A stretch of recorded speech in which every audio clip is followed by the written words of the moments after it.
What's up, everyone? Jason Brown here, back for another episode of Strong AF X Well Conditioned. This is episode number 54. Today we're talking about whether or not you should prioritize different qualities of fitness at different times of the year. Now, this is a topic that is one that I have been involved in for a while now. I'm going to give you guys a quick little backstory about how I've gotten to this point today, where I'll share my opinion with you at the end, whether or not you should do that. And what is the best way to do that, which I think with the experience I have with just the online training world, I've got some important knowledge that I want to share with you guys today. But for those of you that are new, my name is Jason Brown. I'm a strength and conditioning coach of over 20 years. And I focus on getting people results through smarter programming, using a blend of functional conjugate as far as using that as more of the strength platform, and combining aerobic conditioning on alternate days. And it is an incredibly powerful form of training, and one that I've been leveraging now for over a decade. And it is, my roots came from the conjugate world. I started in 2004 as a coach, working at a facility that was very heavily influenced by Louis Simmons and the conjugate method. And that is kind of where I got my start. Now, fast forward, about 10 years later, I realized that there was this whole other world out there known as endurance work. And it was one of those things back then that we talked about, but we never did because we were strength and power athletes. Now, I got involved with CrossFit because I joined the military in 2009 and actually did my first CrossFit workout in 2006. And that kind of opened my eyes up to a lot of things as far as the aerobic system is concerned. So long story short, I have unique experience with both the conjugate system as well as really going down the rabbit hole of energy systems and learning everything I could about the aerobic system. I went very, very deep in grad school, getting a master's in exercise science, learning specifically about aerobic metabolism, and I'm currently doing a PhD where I'm focused heavily on concurrent style training. So when I started off in the online space with a training subscription in the Train Heroic app, it was called Conjugate X Conditioning. And, present day, all of my training is called a functional conjugate. So it's all under the functional conjugate umbrella. And we have a lot of different ways of potentially delivering that based on your goals or how many days a week you want to train. Usually, how many days a week we want to train is the first question that we ask people, because if you can only commit 2 days a week and you're doing a 5-day-a-week program, then obviously there is a disconnect. But needless to say, when I started, I had one track of training, and this was 4 years ago. And that one track of training was a track of training that focused on a more of a classic conjugate split. We had 2 heavy days, 2 speed days, and then we were using the aerobic conditioning on the other days of the week. And there was a lot of different forms of that aerobic conditioning. There still is. But there was only one track of training. So I used seasons. I would prioritize different things at different times of the year. And it was really, really successful. People loved it. We loved seeing different methods pop up at different times of the year. We would focus on hypertrophy at different times of the year and use things like 6-12-25 method. And, again, focusing on strength development, using more advanced strength methods like cluster sets and wave loading. And obviously the maximal effort method and dynamic effort all fit within the confines of that split. But long story short, it was one style of training, and it was geared towards one avatar, one person that was the ideal client for this. Now, fast forward to current day, I have 4 main tracks of training. They all are functional conjugate, but they all involve different splits, if you will. So you have a 2-day-a-week split, we have a 3-day-a-week split, we have a full body split, and then we have that classic split that we just mentioned, which is geared more towards performance. So when you have 4 tracks of training, the question is, do you prioritize different qualities of fitness at different times of the year?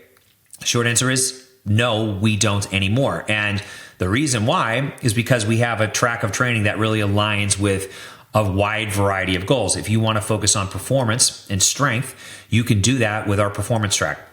If you want more flexibility and you only have, let's say, 4 days a week of training, you can do that with our full body track. Let's say you want kind of a blend between full body as well as our performance track. You can do that with functional conjugate 3X. And then there are people that can only train 2 days a week. We actually have a lot of people that only can train 2 days a week. That's life, right? We get older, we have new responsibilities. The 2X split is a full body split that prioritizes 1 heavy day and 1 speed day. And if you only have 2 days, there's some differences in the way that things are programmed. And what we do within the confines of that 2-day-a-week split, because we know that those people are only training 2 days and we need to make sure that they're getting what they need to still be successful. So, the question here is, should you prioritize different qualities of fitness at different times of the year? So I think number one, if I'm looking at this just from my point of view, I think there is a case for everything. As the saying goes, there is an ass for every seat. I think that is the case with training. Now, if I'm going to lean on my own personal experience, there was a time for me when I would do that. When I was even late 30s, 42 now, 38, 39, I would use different splits at different times of the year, and it would be fun. It would be novel. I'd break it up. I wouldn't be doing the same thing.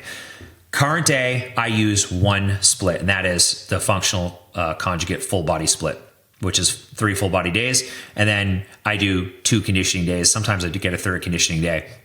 But that split is geared specifically towards the person that needs a little more flexibility and is really geared more towards longevity. Now, I've gotten in the best shape of my life on that split. And a lot of people associate full body training with not getting in the best shape, not having the ability to gain lean tissue or gain strength. And that is completely false. It is all dependent on your ability to go deep in the nervous system, be able to push what's there, because there is going to be less overall volume. You have one less resistance training session per week as opposed to the 4-day-a-week split.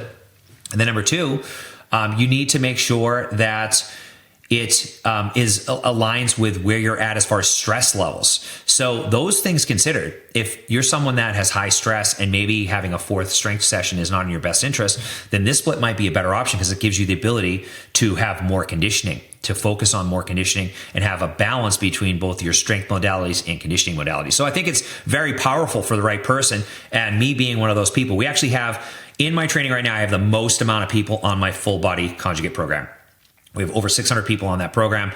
Collectively, we have over 1,000 people between all 4 tracks, but that is the most popular one of the 4 tracks.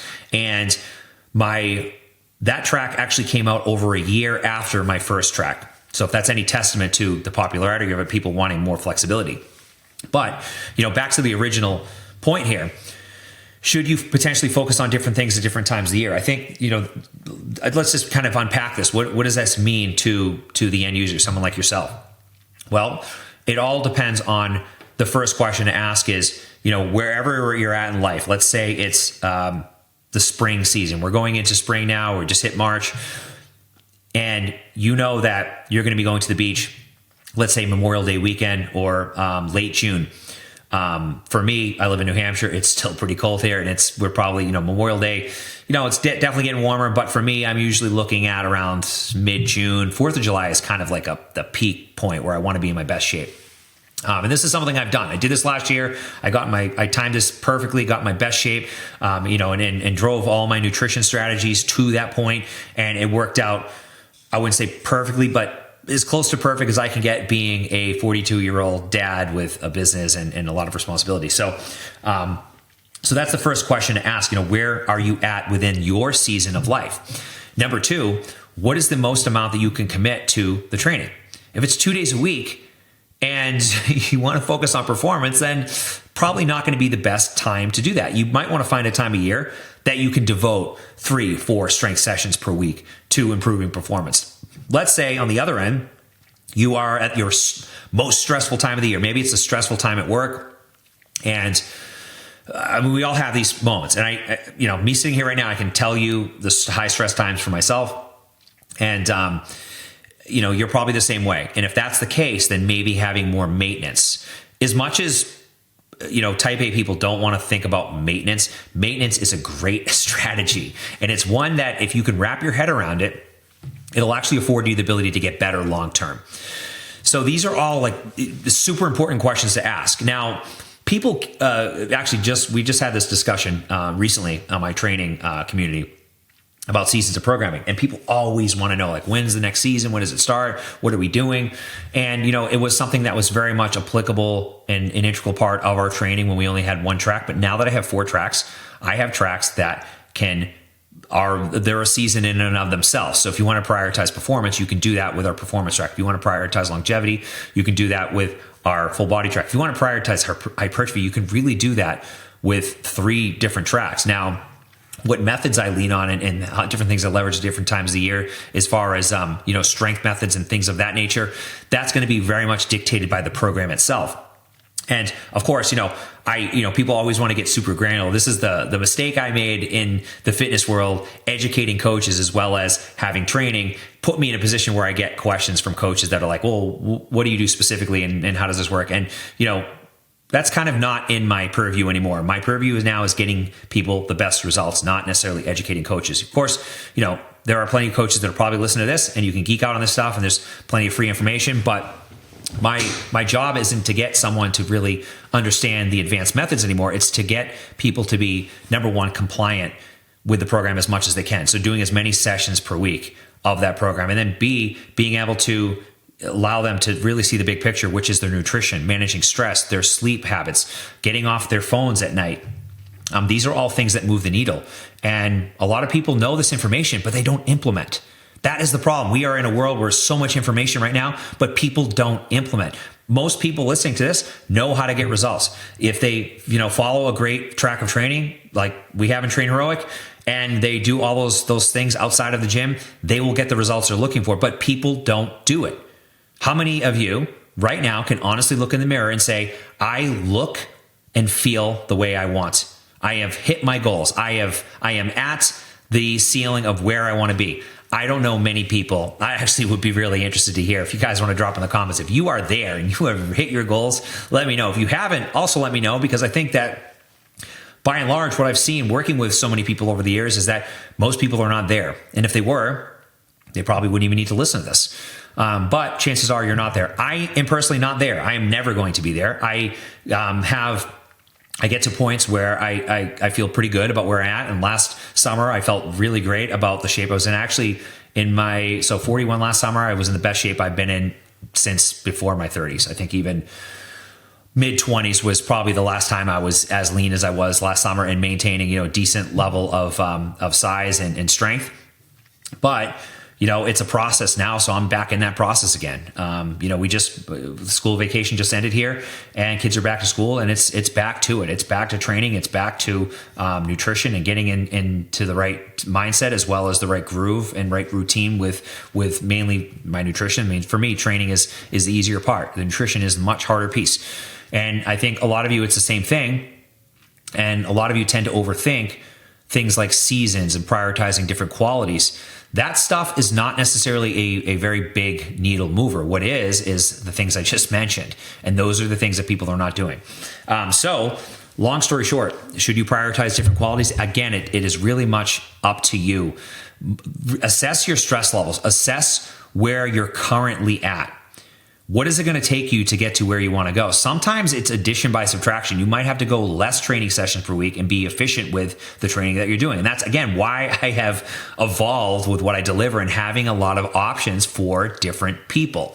I have people that are a perfect fit for my performance program. And then, fast forward 3 months, they're a terrible fit for that. And they're a better fit for 2 times a week. Now you have 2 very polar opposites on different ends of the spectrum as far as training is concerned.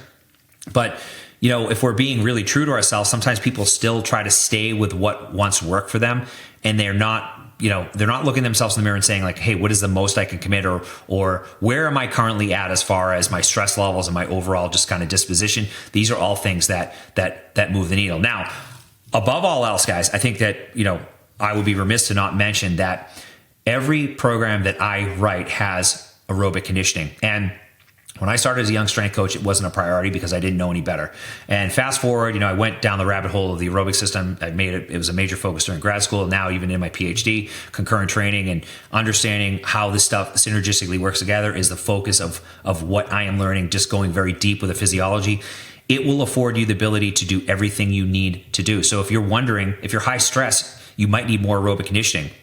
And taking a step back and doing lower intensity work might actually improve your higher intensity work down the road. Aerobic conditioning has downstream effects like no other form of training. It will improve your ability to downregulate inflammation. It will improve cardiac output and your ability to deliver nutrients and oxygen to working tissues. It will improve your ability to handle stress, to be more resilient towards stress, get you out of fight or flight, and again, reduce sympathetic drive, which we know is a byproduct of being in high stress all the time.